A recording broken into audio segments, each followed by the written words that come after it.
Hello friends, আসসালামু আলাইকুম। কেমন আছেন আপনারা সবাই? আজকে চলে গিয়েছিলাম বসুন্ধরা কনভেনশন হলে একটা কাজে। তো এর সামনে খুব মজার মজার স্ট্রিট ফুড পাওয়া যায়, তো চলে এসেছি সেটাই আপনাদের সাথে শেয়ার করতে। এখানে খুব মজার একটা ঝালমুড়ি আমরা খেয়েছি। ঝালমুড়িটা এত মজার ছিল যা বলে বোঝানো যাবে না।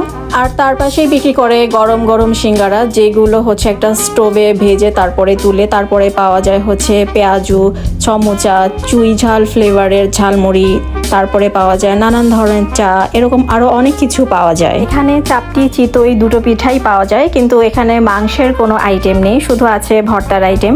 এখানে নানান ধরনের ভর্তা বিক্রি করে, 4-5 পদের প্রায়। আমরা নিয়েছিলাম পেঁয়াজ মরিচের ভর্তা, সরিষা ভর্তা, লাউ পাতা ভর্তা, আর ছিল শুটকি ভর্তা। সামনের পরিবেশটা খুব সুন্দর, সামনে একটা লেক, তারপরে আছে এখানে রূপায়ণ trade centre, Aga Khan school, আর এপাশে হচ্ছে বসুন্ধরা কনভেনশন সেন্টার, আইসিসিবি। তো আজ এই পর্যন্তই, ধন্যবাদ।